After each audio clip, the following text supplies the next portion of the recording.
Hi everyone, I'm Courtney. And I'm Teddy, and today we're going to be looking at 9 cold weather niche fragrances.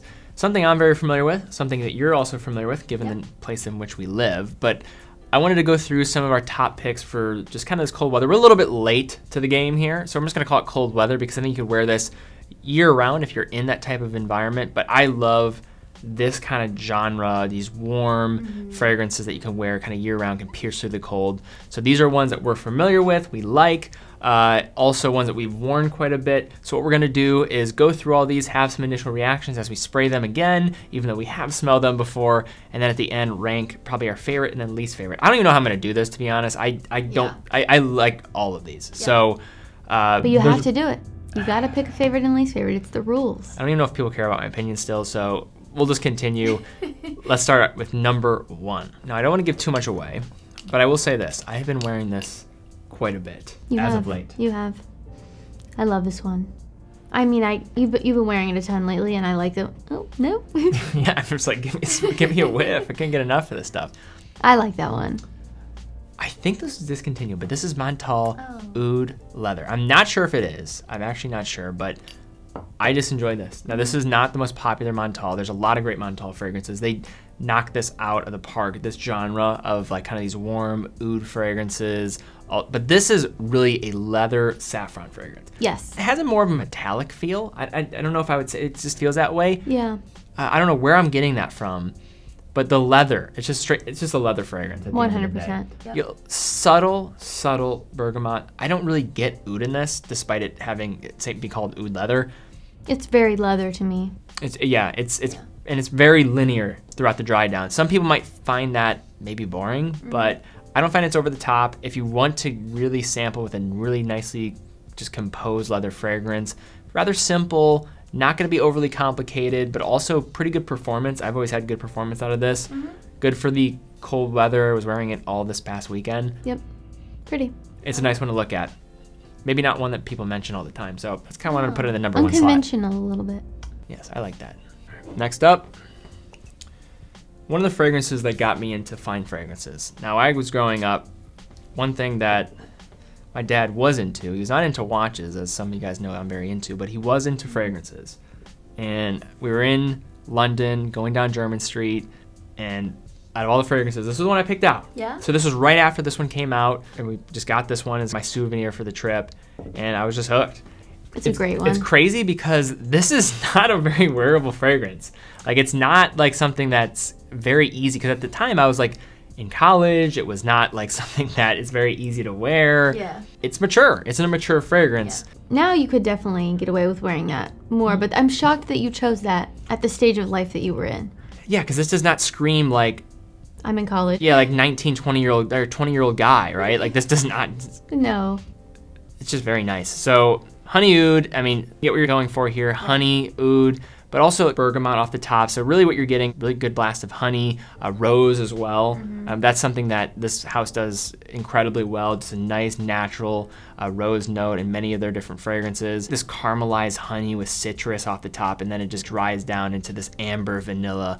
And it's just lovely. I really enjoy it. Does lean mature. I'd probably say best suited for somebody that either wears, maybe more dressed up. Like, I would wear this for more formal occasions. Yeah. I was scared to wear this on my first date with you because I'm like, I'm sending a message. But I would have liked it. I think this is a beautiful fragrance, and I think it definitely screams, I'm sophisticated, which is always a good thing. Honey oud, Floris. Number 3. Is the liquid dark? Yes. Oh. I gave it 2 sprays because I missed. Uh-oh. Rare miss. Whoa. That is like blowing me back in my chair. Nasomatto, Black Afgano. Now, this does get some hype. It smells like licorice to me. Honestly, what it probably is this resinous type of like feel that it has. It's very like sticky and dense smelling. It is. Yeah. Yes, like this caramelized, but honestly what I get mostly off the top is this dark, mysterious incense. Cannabis is a note in this fragrance. Which, oh, I can smell that now that you mention it. Now, it doesn't smell like, we're smoking trees out here. That's not what we're getting, but we are getting a little bit of hash type of smell to it. Yeah. So This thing just gets so much hype. It's interesting. I like it, even though it's very different. Very polarizing. This is one you have to just try and figure out if it's gonna be free. As soon as you spray it and wear it a little bit, you'll know if it's you or not. Yeah. Don't get the best performance. I'd say like 5-6 hours typically on my skin, which when you're talking about cold weather, I think you have to mention it just because people are probably looking for more performance because they need to cut through the cold. Yeah. It's interesting though, not really anything else like it. It's very dark and mysterious. That's exactly how to describe it. It is. Yep. All right, next up. Since this is no surprise, I'm just gonna say the names. This is Mancera Aoud Exclusif. Yeah, I like this one. Not one I see talked about a lot. It's classic Oriental to me. Like this is, when I think of Mancera, I think of Ouds, I think of like Oriental fragrances, even though the fragrances that I typically like from this brand are more from like the citrus side. Yeah. You know, I'm not as big of a fan as some like the red tobacco. Those things can wear the wearer, right? Oh, you know, like, or have the wearer be worn by the fragrance itself. But this, I just get a rose, oud, saffron off the top. Yeah. It's classic Oriental. Very much so. Pierces through the cold. It's sophisticated. Not one that I see talked about as much from this brand. It's nice. It's nice, right? Not my favorite, but it's nice. Leans more mature. Yeah. Actually rather simple too in terms of its note breakdown and also just what I'm kind of smelling. Also dries down pretty, linear too. It's not crazy taking dramatic turns throughout the wearing experience. But Mancera, one of many bottles we own by this brand. Yes. Next up, Atelier des Eaux, Lune Féline. This is one that I know you're a fan of. Yep, I love this one. It's gourmand. It's very sweet. It is. You get a spiciness off the top with the vanilla, but the vanilla is not crazy sweet to me. It's more like a dry vanilla bean type of feel to it. It's not like the sickeningly sweet kind of thing. No, not at all. It has cinnamon in it too, which is really pretty. Yeah, I get a lot of spices with the vanilla, almost like dusty thing going with it. Pepper, kind of balsam notes. You get a lot of that too. Yeah, I've been wearing this one a lot, and the dry down is really beautiful as well. I've gotten a lot of compliments on this. I would say that all of these, you have to let them live, let them breathe. Yes. Don't just go off the opening. We're familiar with all these, so I think it's okay. And I think this one, it really gets even better through the dry down. It does. It does. This is not my favorite on the list. This is, I think, you like this one more than I do. I love that one, yep. But, and careful yourself, I'm probably getting gold all over my nose right now. Oh, probably. Yeah. So this has the little gold flakes in it, so be careful when you spray. Be careful. Pretty good performance too. Oh, very good, yeah. It'll last all day. I actually sprayed it on myself the other day before I was leaving, and I had my coat on, and then I went to go put my coat on today, and it still smelled like it. And, Lune Féline, right? You get the vibes, this dark feeling to the fragrance itself, and I think it matches how it's described with its name, so. Very pretty. It's funny, I don't know if it's in frame, but there's a huge mess on the left side here. We have some masterpieces in this list. I feel this is maybe the best list that we've comprised so far on this channel. And this one, incredible. Akro Awake. This is so good. This is one of my favorites, actually, of all time. This is probably one of my most worn as of late. I've been wearing this almost every day. This and Lune Féline. This, I recall getting, I got a sample of this. I want to try out this brand. Yes. And I was just blown away by this one. They had some other good ones. They have a very lean collection of fragrances, but this one just stood out. It has this realistic coffee note. It's not a note of coffee where you see a lot of brands getting caught up with it, where it's more like a fresh brewed cup. I get more dry roasted type of coffee, so it's just really nice. And I think that's the combination that you're getting with more of the woody type of just notes along with it. So you have vetiver, and you also have cardamom, which has this like powdery mysteriousness. It's phenomenal. But it kind of has a milkiness to it too. It smells a little bit sweet. I adore this fragrance. If you like coffee fragrances, definitely recommend checking this one out. If you don't like coffee fragrances, not for you, but vetiver, coffee, cardamom, it's masterpiece. Spectacular. And many of these are, to be honest with you, and we have more coming. All right, next up. I am not familiar with this one. Just twist it off the bottle. Yeah, you're probably not as familiar with this. This is Serge Lutens. Not as crazy about it? No. This is one I will say. I've been wearing this a little bit more as of late. I have a few from Serge Lutens. This isn't the favorite I've tried so far. Okay. Very underrated, I think, house. It also typically good buys too, that you can usually get these at pretty reasonable prices for the quality of fragrances that you're getting. This is that amber, the fragrance that you're just gonna get off the top and just through the dry down. It's exactly what it's being described as. Mm-hmm. It's just warm, mature. You get some coriander in here, vanilla. It does lean older. A little bit. I wouldn't say it's so mature. Let me smell it again. But it's a sophisticated smelling fragrance. This is not an easy wear, like some of the other ones on here. Oh, yeah. I would say this one is less mass appealing. But so well done. Like, if you smell this, like, you're just like, okay. It's not my favorite on the list, but I think it had to be included in this. It's good for the cold weather. It's warm. It kind of has the type of feeling that I would want during those type of, just in those environments. Yeah. Definitely fits the description. All right, next up.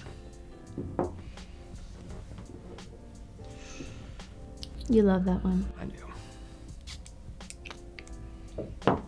This is MFK Grand Soir. It's a powdery amber with very subtle vanilla. I mean, it's warm, it's rich, not overly dense. Like that Serge Lutens we just smelled, a lot of similar notes. It is similar, but I don't get that vanilla. A little bit more subtle. And it's not a sweet vanilla, it's more of like a dry vanilla.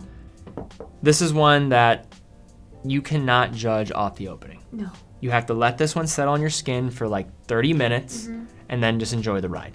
I think it's easy to wear. A lot of these more sophisticated amber fragrances, they can be troubling at times because you're wearing them. It just feels like kind of sticky. Yeah, a little bit. This, I don't get that as much. You get a little bit of that, but it's just a nice, just powdery, easy, just to let it settle and just go for the ride. I think this, to me, is a masterpiece. This actually might be my favorite that I have smelled. This amorous, I mean, I do like. Wow. But I don't know. This is right there. This has to be in the running for him. Yeah. I mean, most of his are incredible. Yeah, Francis Kurkdjian. I mean, it's solid. He's made a lot of amazing things. But yeah, that one's really pretty. It's really pretty though.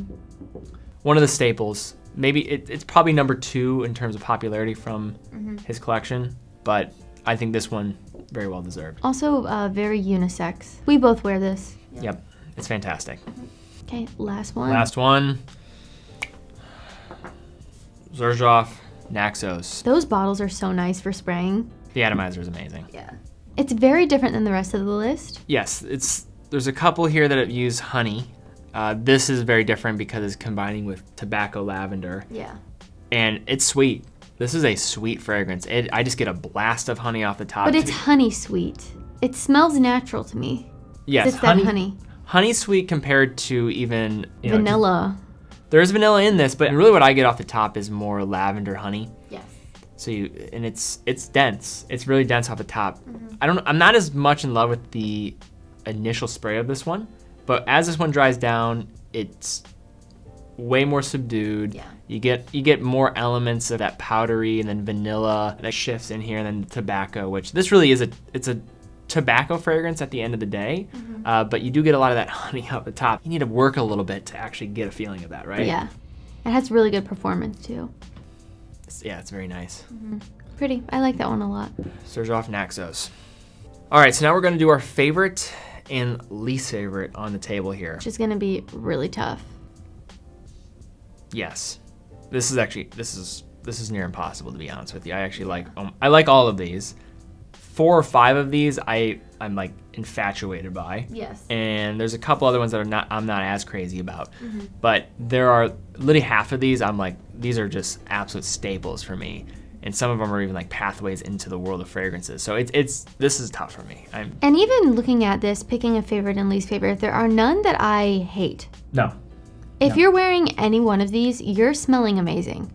So these are sophisticated though. So these are not like, okay, I'm looking for mass compliments. I want the easy wear. None of these are really that. Some of them are easier than others, but most of these are dense, and you have to think about the application. We're talking about cold weather environments, but we're rambling on enough. I know, we're trying to put off ranking them, I can tell. Yeah. Okay, least favorite between these two, but I'd probably say this one. Like Afgano. And I still really liked it, but compared to the rest, I just have so many more strong feelings towards the others, that it has to fall kind of at the end for me.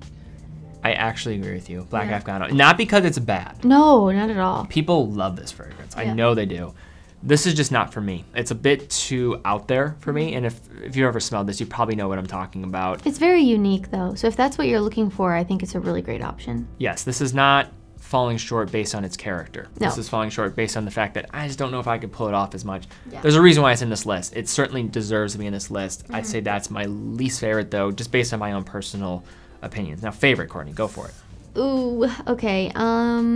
Really tied between a few of them, but if I had to pick one, I think I'm going with Akro. That's in my top 3. Incredible. And it's unlike anything I've ever smelled before. I actually didn't know that I liked coffee fragrances until I smelled that one in particular. It's very good. Delicious. It might not be the best one for the cold weather. That's why I'm struggling to put it for number 1. I'm thinking about context. This is all subjective. I mean, I wore it during the winter and it lasted. Yes, it's good. It's just maybe not as like powerful as some of the other ones. Like Grand Soir gonna last way longer than that one. But still good. Still good performance in that department. There's 2 for me. Okay. Now, if I'm going on sentimental value, I'm gonna go with Floris Honey Oud. But if I'm going with my favorite on the table, I knew you were gonna pick that one. I'm going Grand Soir. This is a masterpiece. There's actually a couple masterpieces on the table. There's a few masterpieces on the table. These are amazing fragrances that I think we picked out. I love this list. Yes. I absolutely adore it, like all of these fragrances, but I think this would be my favorite one. It's got the elevated, sophisticated smell to it. It's got a dry down that is simply fantastic. It's also, though, wearable, unlike a lot of these. Some of these have the difficulty of actually pulling them off. Like Montale, I think, is an easy wear. Like but it also doesn't have the sophistication and kind of elevated feel like this has. Yes. Floris, I think, also has that, but it does lean a bit more mature. I could see this working for a variety of people. It has men, women, mass appealing, I think. And it's a great way, if you want to get a sense of like an amber fragrance, it's just a simple way of kind of going down that route. It's not linear in terms of its dry down, despite the note breakdown being a little bit more condensed compared to some of the others on the list here. But it's just a fantastic fragrance. I know people like that one. It might be like maybe the safe choice on the list here today. Could be the most popular. I was going to say that, yeah. But that's for a good reason, at least in my opinion. So that would be my top pick. I will say this was close, and I even like this too, but that, you know, that one's more simple, right? I just thought that was kind of, I just smelled it and I'm like, hey, why does nobody talk about that? I think it's a nice fragrance for if you like leather fragrances. And I also wanted to, we did go a little bit hard on the amber, I think, in this video. As I was looking at this, there's a lot of amber fragrances. Not so many, but I think we still have a good variety here. This is not just all the same old, same old. You got some tobaccos, you got some ouds, you got some coffee fragrances, amber, leather. There's a lot on the table here. So, but guys, I'd like to see, what do you like the most out of this list? What is maybe your favorite cold weather fragrance despite this list? Love to see comments down below. If you like this video, please give it a thumbs up, subscribe, and hit the bell icon. We really would appreciate that, and it really does help out our channel as well. Yep, and as always, thank you all so much for watching, and we will see you all next time.